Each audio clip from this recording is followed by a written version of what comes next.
O grupo da Fraternidade Espírita Irmão Flacos e o Teatro Flacos, na 27ª semana da Fraternidade Online, presenteia aos fraternistas estes áudios em 3 capítulos. O tema de hoje é: Pedro, em ti erguerei minha igreja.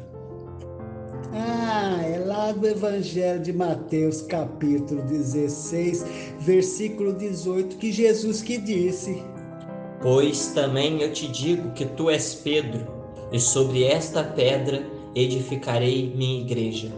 Bem, mas para começar do começo, façamos a seguinte reflexão sobre a necessidade da reencarnação. A ideia da reencarnação é muito antiga, fazendo parte da tradição cultural e religiosa dos povos que constituem a humanidade terrestre. Não foi inventada pelo Espiritismo, não. Foi confirmada por Jesus, conforme citação em seu diálogo com Nicodemos. É lá do Evangelho de João, capítulo 3, versículo 3, que Jesus que disse: Em verdade te digo que aquele que não nascer de novo não pode ver o reino de Deus. O pensamento espírita a respeito do assunto está no túmulo de Allan Kardec. É lá em Paris que contém essa inscrição: nascer, morrer, renascer ainda e progredir sem cessar. Tal é a lei. Por falar em Kardec, lá no livro O Livro dos Espíritos, Kardec pergunta aos espíritos. É na questão 132 que disse: qual o objetivo da encarnação dos espíritos? E o que é que respondeu para Kardec? Deus lhes impõe a encarnação com o fim de fazê-los chegar à perfeição. Mas, para alcançarem essa perfeição, têm que sofrer todas as vicissitudes da existência corporal. Nisso é que está a expiação. A encarnação visa ainda outro fim, o de pôr o espírito em condições de suportar a parte que lhe toca na obra da criação. É assim que, concorrendo para a obra geral, ele próprio se adianta. Agora começo a entender quando disse que edificará a sua igreja. A ação dos seres corpóreos é necessária à marcha do universo. Deus, porém, na sua infinita sabedoria, quis que nessa mesma ação eles encontrassem um meio de progredir e de se aproximar dele. Deste modo, por essa admirável lei da providência, e como a lei natural é o mesmo que lei de Deus, lei da providência é imutável. Tudo se encadeia, tudo é solidário na natureza.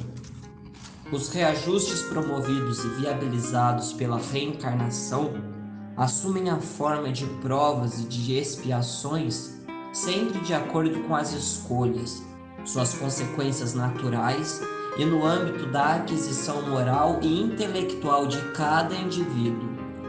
As provas são obstáculos naturais, impulsionadores do progresso. Já as expiações são provas mais difíceis, dolorosas, a que o espírito se submete. Ufa! Haja sacrifício! A reencarnação expressa a justiça e a misericórdia divinas, que não condenando o infrator, concede ao espírito a oportunidade de corrigir erros Cometidos devido à própria ignorância de não saber medir as consequências das próprias ações, magoando ou prejudicando pessoas. Então, a reencarnação é o reajuste da consciência culpada diante das leis sábias e amorosas que governam o universo. Agora, espera um pouco. Sim, esperamos. Diga lá. Estamos falando da necessidade da reencarnação. Sim, falamos. Mas tem espírito aí que parece não reencarnar, hein? Com certeza. Se referindo a... Sheila é um. Meimei é outro. E tem mais, hein? Agora sou eu que digo, espera um pouco. Esperar? Esperar o quê? Penso que você já ia desfiar uma leva de mentores. Vamos devagar. E quem é Sheila? Quero saber. Por que não reencarna? Vamos por partes. Sheila teria vivido em 1572, durante 69 anos na França, como Joana Francisca Frémaux, casada aos 20 anos de idade com o Barão de Chantal, que por suas obras de caridade, 126 anos após o seu desencarne, foi canonizada pela Igreja Católica como Santa Joana de Chantal. Agora, como Sheila viveu na Alemanha, Segunda Guerra Mundial, e aos 28 anos de idade, quando exercia a função de enfermeira, desencarnou num bombardeio em 1943. Aí não reencarnou mais. Faz 78 anos que está no plano espiritual. Não reencarnou, mas sabe-se que junto com o espírito Kaibar Schutel, Sheila dirige a colônia espiritual Alvorada Nova. Trabalhando do outro lado. Sheila possui diversas obras de sua psicografia. A Mensagem do Dia, Chão de Rosas, Flor de Vida, Mãos Marcadas, Digna Estrela, Superando Desafios. Quantas, hein? E já que falamos o nome de Meimei, e o que é dela? Ela, Irma de Castro Rocha, nasceu na cidade de Mateus Leme, Minas Gerais, em 1922. Ficou órfã de pai aos 5 anos. Era linda, alegre, comunicativa, espirituosa, espontânea e cativava a todos que com ela conviviam. Sua vida seria marcada pela moléstia que sempre a perseguia desde a infância. Aos 20 anos, conheceu Arnaldo Rocha, então ateu, de quem se tornou grande amiga e no futuro esposa. Tá vendo? Ateu! Casaram-se na igreja em 1942 e na saída depararam-se com um mendigo que pediu uma esmola. E Meimei, sensibilizada, entrega o buquê ao pedinte e beija-lhe a testa. Se o nome é Irma, por que é Meimei?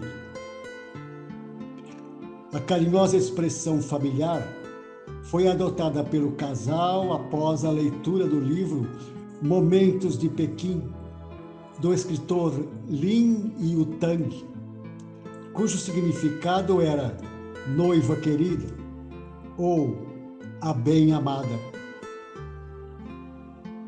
Meimei foi católica, porém praticava alguns princípios da doutrina espírita, tais como caridade, benevolência, mediunidade, além de uma conduta moral ilibada. Ela tinha mediunidade clarividente, conversava com os espíritos e, nesses instantes, Arnaldo olhava de lado e pensava, está delirando, não sabendo como lidar com esse assunto. De acordo com Chico Xavier, Meimei vinha auxiliando Arnaldo na caminhada evolutiva há muitos séculos. As reencarnações. Teve início por volta do século VIII a.C. Narrado no livro Semíramis, de Camilo Rodrigues Chaves, editado pela União Espírita Mineira. Viveu o personagem Blandina no livro Ave Cristo, de Emmanuel, que era filha de Tassiano Varro, então reencarnação de Arnaldo Rocha. A reencarnação definindo o reencontro de corações com vista à evolução espiritual. O amor é lindo, né? Meimei desencarnou em 1946, com 24 anos, devido a um edema pulmonar. Aí acabou? Não, calma aí, só mais um pouco. Arnaldo leu, sem muito interesse, o Livro dos Espíritos, de Allan Kardec, e o livro O Problema do Ser, do Destino e da Dor, de Leon Denis. Passou a se interessar pelos temas, sem, no entanto, acreditar em Deus. Em Pedro Leopoldo, recebeu de Meimei as mais belas missivas através da psicografia de Chico Xavier, até que se tornou espírita e fundou o Centro Espírita Meimei. Arnaldo foi inseparável amigo de Chico Xavier e organizou os livros Instruções Psicofônicas e Vozes do Grande Além, e coautor do livro Chico, Diálogos e Recordações. Aí acabou, né? Amanhã tem mais. Tem que ter mesmo. Tem espíritos aí que nem foram citados. E um monte. Foram primeiro as damas, né? São elas, Sheila e Meimei, abrindo caminho para a edificação da igreja. Bem lembrado, meu irmão. Irmão? Em fraternidade.